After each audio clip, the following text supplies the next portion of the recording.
Episode 7 of the Queens Gambit. We are in Moscow, 1968. Beth is gonna take on the Soviets, the Russians. This is one funny thing that kept happening in episode 7. Whenever Beth won a game, the arbiter shook her hand. Now, this tends to happen in high-level tournaments. After a game is over, the arbiter can come round, collect the score sheets, or you hand in the score sheets yourself, and then the arbiter might shake your hand.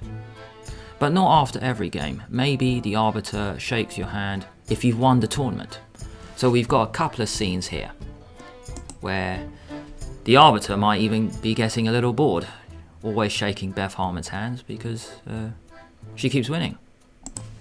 And here we see the two big games of episode 7. Here we can see the start of Luchenko against Beth. Let's take it from this position. Luchenko against Beth Harmon. White has just played f3. And let's consider each piece before finding out what black does. Black's bishop is better than white. When this rook gets out of the way, this bishop is going to control lots of dark squares around the white king. But this bishop is something I like to call it's an empty bishop. You're controlling lots of squares, but none of these squares really matter. Let's talk about the major pieces, the two rooks and the queen. Black is trying to create some sort of attack. Maybe black's going to swing the rook to g7 or to f7, whereas white is using his major pieces. At the moment, the queen is defending this pawn. Maybe the rooks are going to shuffle over to defend. But black's rooks are better than white's rooks. Pawn structure. King safety.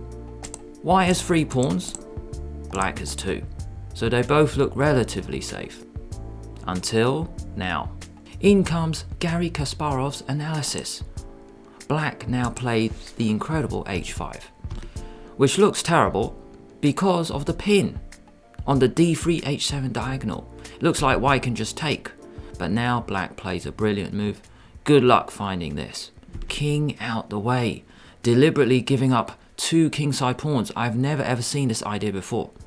So unusual to give up 2 of your own kingside pawns to create an attack. White now takes with the pawn. Rook takes h4, vacating the f4 square so then the queen could come in. Also rook h2 check is now a threat. So white now goes rook h1 and pause the video and good luck. Can you find a ridiculous way to keep the attack going by opening up the g file, by playing a move that looks like it's going to open up the g file? I will give you 5 seconds.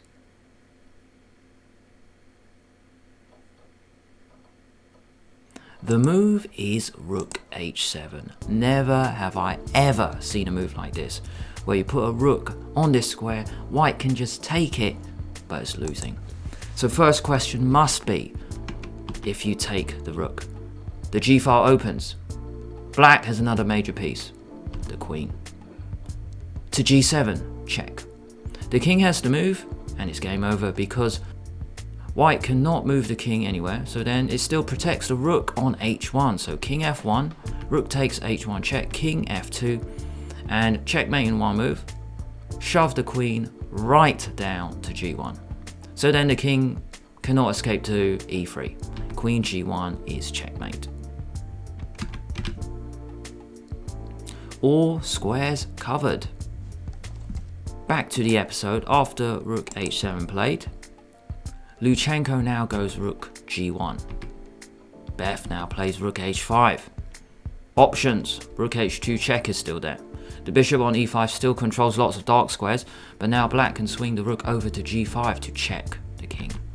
King f1, white now has a threat, playing g7 check, winning the queen. Well, not quite winning the queen because we have a bishop here, but disturbing the black attack. So Beth now goes king g7, and all the options are still there. Rook f5, so then you can take on f3 with check. White now plays bishop d7, rook d4, swinging the rook over. The queen needs to protect f3, so it goes to e3. The reason is black's queen is attacking f3, so white queen to e3. Now Beth plays rook d1, check. Luchenko offers a trade, and now pause the video. Can you find the winning move for black? And the clue is you do not move the rook on d1. So, I'll give you 5 seconds.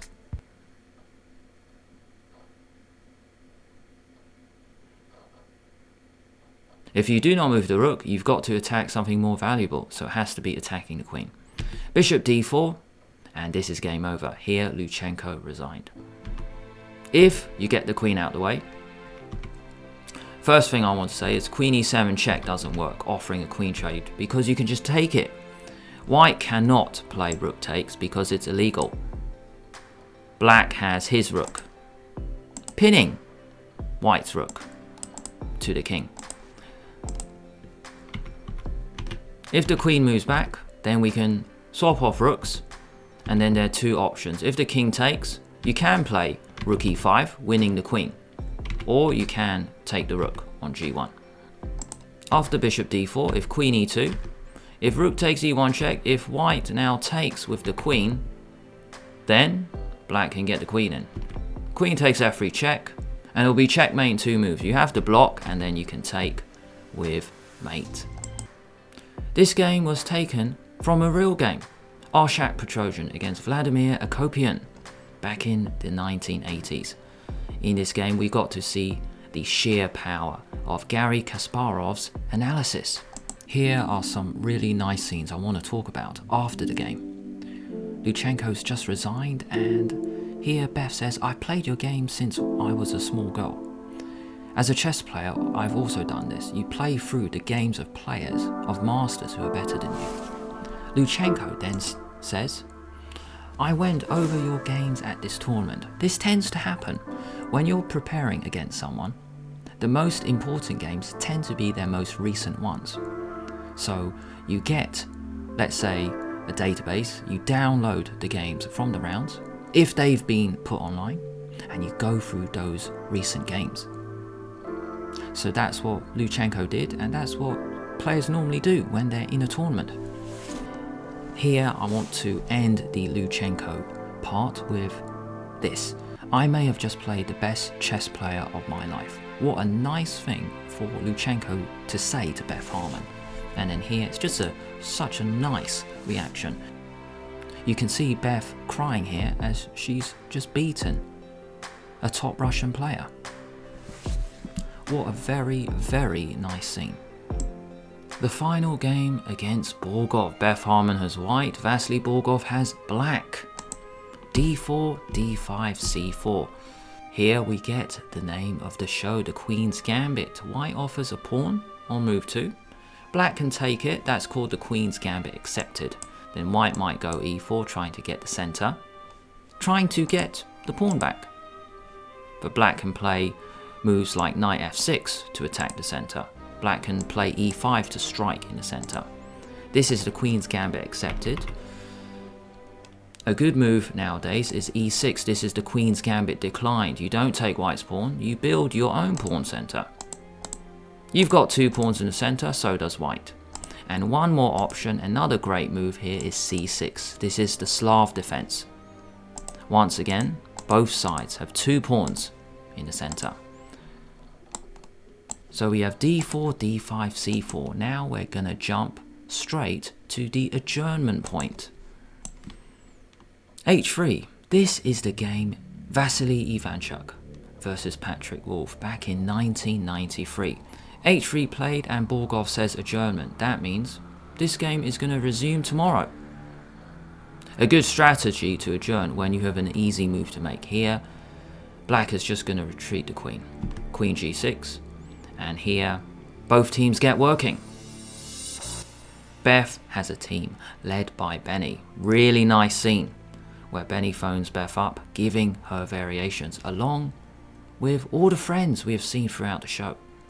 Very, very nice, heartwarming scene to show that there are a team of people behind you who want you to succeed. After Queen g6, let's discuss this position. Firstly, let's look at the minor pieces. White has 2 knights bishop, black has 2 bishops and a knight. White's minor pieces are better. White has a very strong knight on f5. Near the king. White has a knight on c5, planning to come into e6. So White's minor pieces are better. Let's have a look at the rooks. White has a rook on the f file. Black has a rook on the a file. White's rook is better. White's rook is closer to the king once the knight moves out of the way. Also, at the moment, this rook is supporting the knight on f5. The queens. Queen on d3, queen on g6. This queen is defending e4 because black has a knight attacking it. This queen is still facing the king. Maybe if the knight moves to h5, then to f4. Then the queen on g6 stands well. And one more thing to discuss is the pawn structure. At the moment, it is static. There are no pawn breaks for either side. Both kings look quite safe. The game continued the next day, and Beth played knight e6. Now we're deviating from the real game, Ivan Chuk against Wolf. Knight e6 played. Rook a4. Vasily goes after the e4 pawn, and Beth invites Borgov in. b3, attacking the rook. If the rook doesn't take on e4, it's just a waste of time. So rook takes e4, and now knight takes d6. Things get sharp very fast, very tactical. Knight takes d6 has a clear point. If you take this knight, which is the wrong knight to capture, knight f8 check is going to pick up the queen. Forking the king and queen. So after knight takes d6, both knights look so dangerous at the moment. Black now takes the knight on e6, which we see being played out in episode 7. Take, take. White now has a very dangerous pass pawn. Black takes the knight and pushes. Pass pawns need to be pushed. e7, and now black plays d5. At the moment, the d6 pawn is under attack, so you might as well push it. This is a good move. Planning to go d4. Also, this knight is protecting this, so d5 is a great move. The pawn on e7 needs protection. Also, d4 is a threat, shutting out the bishop on e3. So Beth plays a great move here, bishop c5. Queen back to e8. Queen to f3, trying to come into the position. Queen to c6. So black has swung his queen from the king to the queen side. Now Beth protects the bishop with b4. This is such a good move. The bishop on c5 is perfectly placed. It's supported by a pawn on b4. It protects the e7 pawn, your asset. Meanwhile, the queen and rook can do something else. Queen e8. Black now offers a draw. In episode 2, we saw draw offers that were made when the opponent had losing positions. So offering a draw could be a psychological disadvantage. It's like you're telling your opponent, I don't really like my position. So you're forcing your opponent to look for a good continuation. A good way to play is just to not offer a draw. Just play out the position and see what happens. It's like you're seeking the truth of the position. No draw offers. Let's play until the end. Here, Beth refuses the draw and plays queen f5 check. King h8. And now pause the video. Can you find the winning move? How can white penetrate the black position? Using the asset on e7. I'll give you 5 seconds. The winning move is queen takes f6. Sacrificing your queen temporarily. Take, rook takes, and this is the point. Rook f8 check is now completely winning. Black now plays queen h5, trying to get rook e2 check in, or even queen e2 check, trying to create some counterplay. White plays rook f8 check, king g7, queen. Promoting. White is completely winning, but has a few checks to dodge. Rook e2 check, king f1. Gets out the way, attacking the rook. Meanwhile, white has 2 threats, rook g8 check, queen e7 check. It will be checkmate very soon. Here, there are no good checks for black. You can't play queen f3 check because of the rook on the f file. Same thing here. Queen f5 check, you just lose your queen. So Borgov goes queen takes h3 check. But if you only have one queen, it might not be enough for you to save the game. King takes rook. Queen g2 check. Bring the rook back to defend, as we see being played out in the episode.